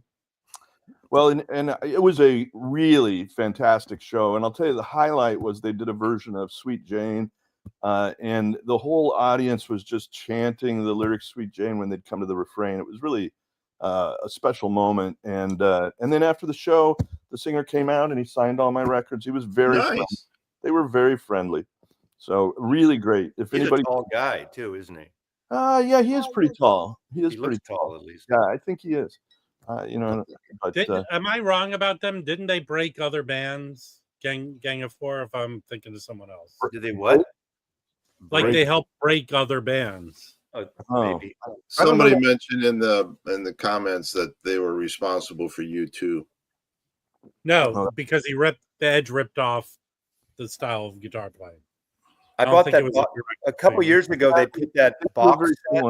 They put that box set up that has the first 2 albums, and it has this live record from the American What's up, Nick? In San Francisco. And I saw that show, so I bought that because of that. Yeah, I saw that San Francisco. Oh, you opened for them, Tom. That's cool. Not the show I saw. I saw at the American on Valencia Street. They played like that. It's on that live on that box set. That show. Great band. Can I pivot to a video or a movie story? Again, Harry, it's not a permission thing. It's sort of, wow, that ticket story that Dr. Robert told reminded me of. It reminded me of a series I just watched called The Perfect Couple. Has anybody watched this with Nicole Kidman? No, but that was a good transition there. Now, the daughter that's in that show is Bono's daughter. Oh, I like her. She's a good actor. Eve something or other. Houston. Yeah, that's Bono's real name, isn't it? Yeah. Isn't that a trouble carrying kind of a thing? See, okay. Can we pivot into all the daughters or rock stars? You're asking a question, Mazzy. Do it just. Well, the one Liv Tyler is the most interesting one. Yeah, and later we have Emily in Paris is Phil Collins' daughter. She's how nice for them. Young actress. It's called nepotism. Well, Steven Tyler's daughter was successful. She's actually kind of a good actress, but she was actually raised by Todd Rundgren. I don't. That's true. How about the daughter of Michelle Phillips and Phillips? Well, that's one fucked up person there. You kind of got it. Now. There's a story about China. No, what is her name? It's she had the TV show. Mackenzie Phillips. Oh, Mackenzie Phillips. So there's a story that she's not Michelle Phillips' daughter. No, she's not. No. There's a story that that Phillips, what's his name, had a mansion in Long Island, and Mackenzie Phillips was there, and they were on heroin. And Mick and his wife at the time, Bianca Jagger, drove out there, grabbed Mackenzie out of the hellhole that she was living in with her parent, and they kept her for months. Wow. To keep her out of that bullshit. John Phillips was a bit of a mess, right? Yeah, he was a heroin addict. Yeah. So anyway, Quincy Jones, the daughter, was in the Mod Squad, right? No. Okay. No. His Many wife. guys are old and horrible. That was wife. Hold on. Quincy Jones's daughter. They weren't married then. Rashida Jones's mom is Peggy Lipton, who was in the Mods Club. Yeah. There you go. Okay. Peggy Lipton I had a crush on her. And Quincy Jones went to high I did school 2 miles from where I live here and dedicated a whole building, an arts building at that high school here for arts, for the performing arts. And She was in The Office too, Matt. The Quincy Jones. She's in everything right now. She's in so Danny many. Bonaducci went to my junior high school. So Yeah, Rashida's great. Rashida's great. I like what's her name?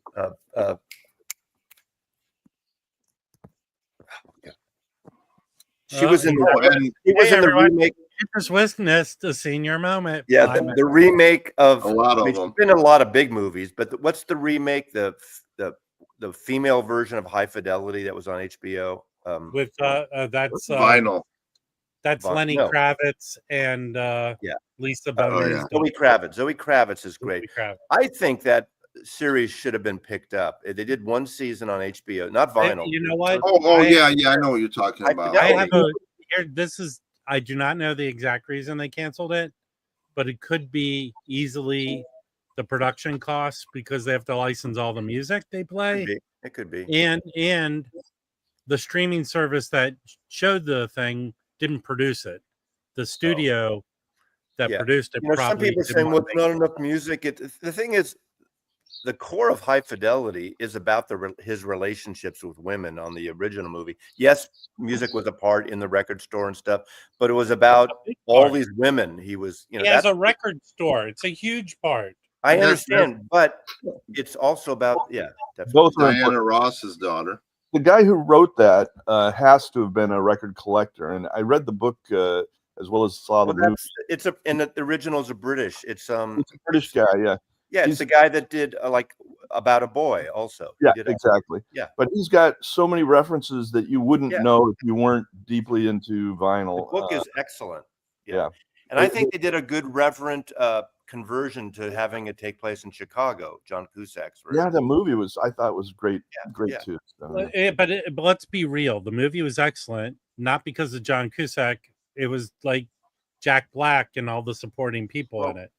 So I only watched one episode. I only watched one episode. Yeah, Nick Hornby. But I only watched one episode of the TV show, and it didn't seem to reflect. I liked it. I liked the TV show.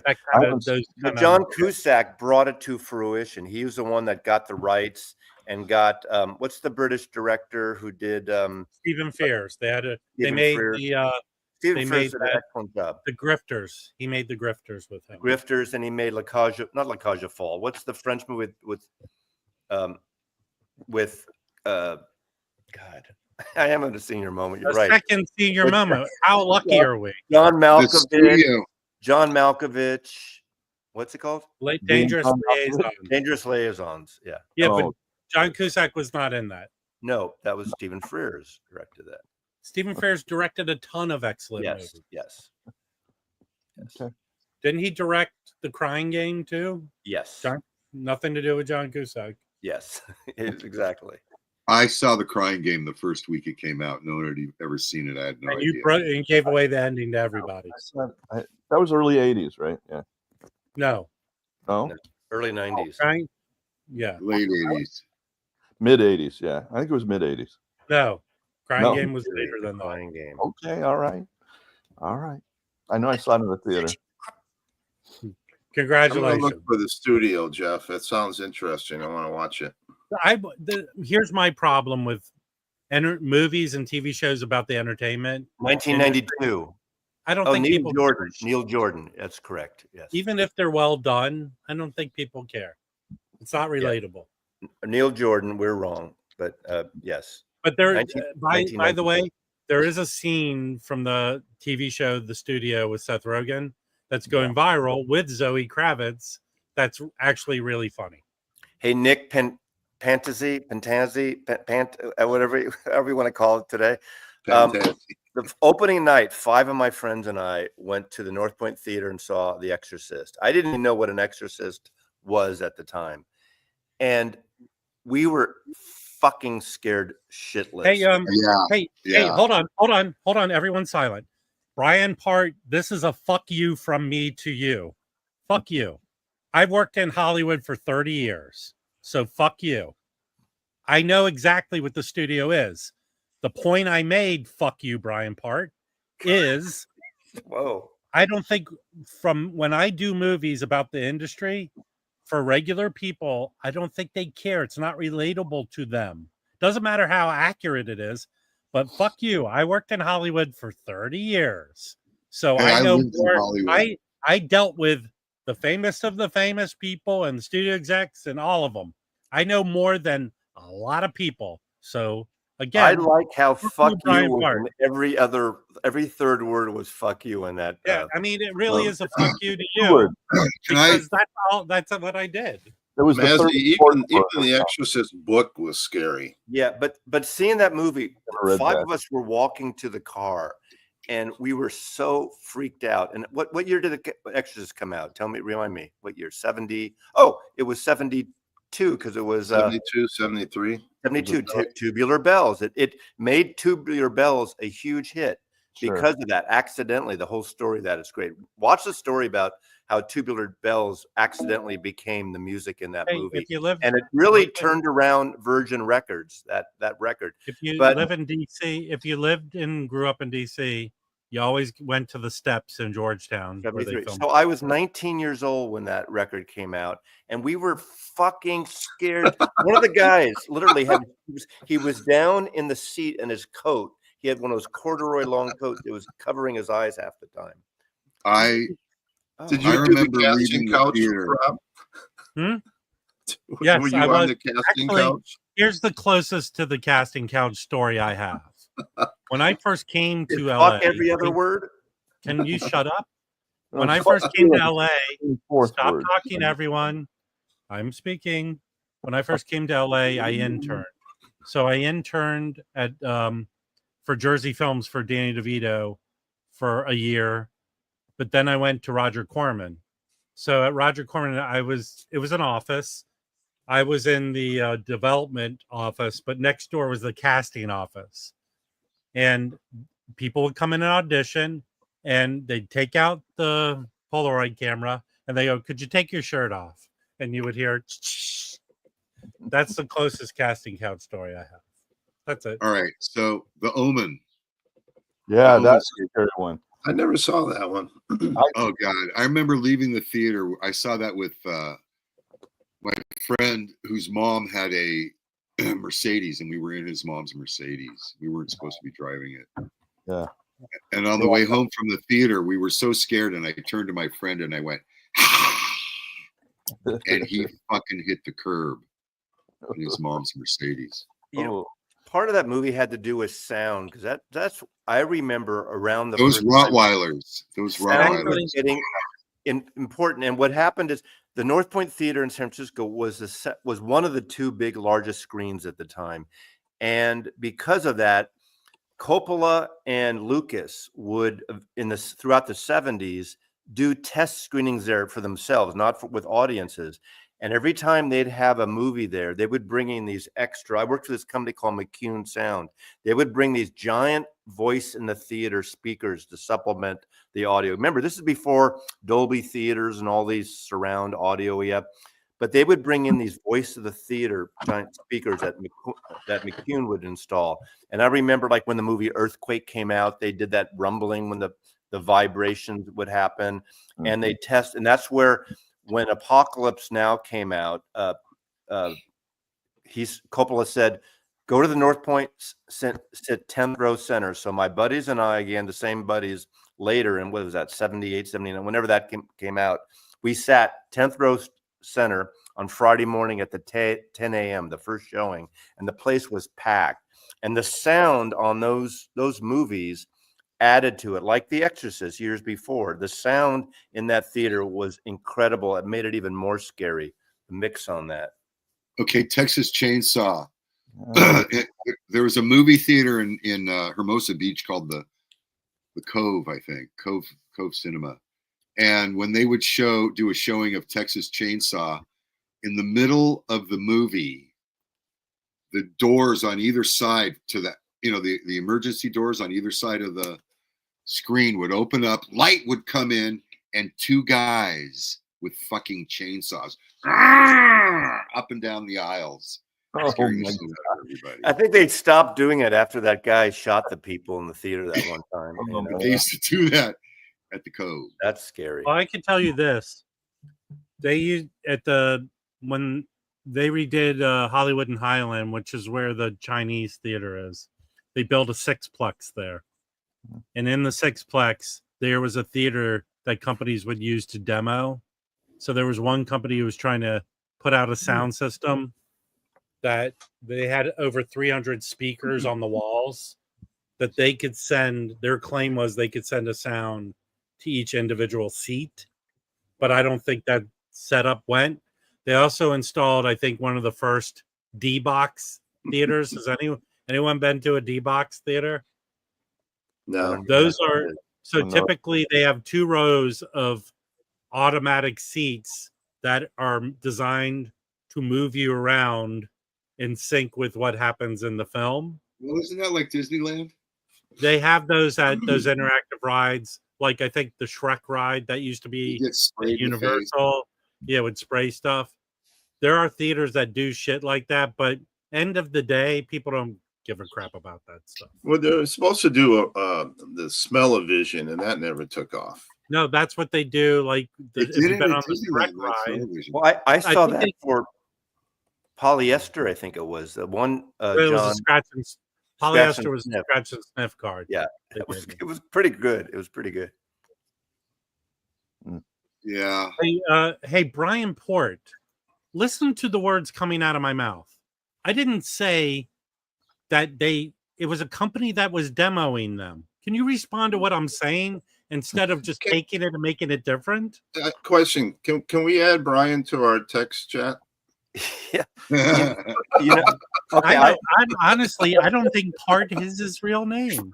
Yesterday I Because went if you look, hold on, if you look at his thing, he doesn't have a part now. So in his head. Yeah, yesterday I went to see. Perfectly as a moron in our group. Yesterday I went to see IMAX the supposed final Mission Impossible, and I really enjoyed it. Now it's bloated, it's long. There's 2 major set pieces that go on for a shit long time: a submarine sequence and a biplane sequence. But I was enthralled. I was enthralled the entire 2.5 hours, whatever it was. And I know some people are having issues with it, and that's fine. That's fine. I'm not going to say it's the greatest movie ever, but I really enjoyed it. And you can't help but like in awe of when and this is maybe not a good thing for movies because movies are supposed to take you away from it, but in awe that Tom Cruise literally did these stunts himself in real time, real situations. did he, or is it AI, Maz? No, how do we know these right. days? But the scary part is, and we're going to end the show soon in 3 minutes, so I feel I can say this. The scary part is the whole premise, how political and AI it is with this entity and all the fake news and all the bullshit we're going through now in the presidency. And when you see the president, how the president, I won't spoil anything, acts in this movie, you wish that even the actor playing the president was our president now, based on if we ever came down to a situation like this. So I'm just going to say that. But if you have a chance to see it in the IMAX theater. Hey, Mazzy, like I showed my bag. Can you show the soapbox that you're standing on? Yeah. Hey, Rob, I think Brian has an important role here. He's taken over the role of Jimmy Barnes. And every hero needs a villain. Hold on, whoa, you're confusing. Jimmy Barnes is a good guy. I don't have any issues. Oh, I thought the guy from Australia you didn't like. That's not Jimmy Barnes. Listen, you are. Who is it then? Who's the guy that you didn't like? I'm not going to mention that turkey. Everyone knows who he is, except you. Every hero needs a villain, and that's why it's important to have. Yeah, I have Mazzy. So can I ask a technical Don't ask to ask a question. Just segue in. I have as soon as you say, "Can I ask a question?" You already did. Question, and it's actually about vinyl. So I just thought in the closing moments, could I just get a few opinions on something? No, let's segue into them. Yeah. Well, so this is a record I just got. I've looked for it for years. It's a Grail, and it was pricey. This is the American version, but it is the record is spotless, and the cover is in very nice shape. You see, it's still in shrink. But the thing that's bugging me is whoever had it cut off the price sticker and then put tape just around this area. And I'm very tempted because the tape is only about half stuck down. But I've always had good success removing stickers. Removing tape is more problematic. Is it worth taking it off or not? That's Just my leave it question. alone. I would leave it the way it is. You're going to ruin a good thing. Leave it alone. I would stick it in a plastic sleeve, but do not, I repeat, do not put a fucking white sticker on the front of it. Yeah. Yeah, the He's back. gonna- Put it on the back. Excellent choice on this one. Now change all your records like that. That's still on the front. That's still on the Yeah, front. listen, Dr. Robert, we want to like you, but you make it very difficult too. I don't know why I'm fixing your cross so much, but whatever. Okay. It's not, listen, it's not me. It's everyone. You got to let that shit go. I like it. They're my records. They're my Hey, stickers. everybody I like the way they here, are. everybody here. Can you let Dr. Robert know that his little notes are a personal thing for him? They should be on the back. And let the cover be the cover. Don't cover up the cover. It goes back to that. It goes back to Michael Fremer saying it was not television's original intention to have you put stickers on the front cover of their record. All I can tell you is I like it, and I ain't stopping. Can you show Herkimer's comment there Hold on. about the blow dryer with tape? Has anybody else used that? This is back to a technical. Well, I it mean, can make the tape really sticky though, and it might Yeah. pull. You could dry it out. I It could work. Yeah. But I don't know. Yeah, I use that all the time, Wax. Believe me, I use a ton of that stuff. But it doesn't work as well on tape because tape isn't, it doesn't absorb it the way stickers do. It's not paper. So this you could just pour all over yourself and light yourself up. Yeah, there you go. Okay. Okay, I have to go drop off a shitload of packages at the post office. We didn't get to talk about what Bruce said about our fearless leader. I downloaded it. Yeah. Go on social media. It's all over the place. No Yeah. shit. And all these bands now are doing Bruce cover songs in concert. Yes. What Nice. what is that? Oh, the Bruce thing. Number 1 EP. He dropped an EP and he put that in it. Okay, Good for him. everyone have a wonderful day. We'll see you on Thursday morning. Okay. Cheers. Ciao. Keep reaching for the stars. Ciao, Bella.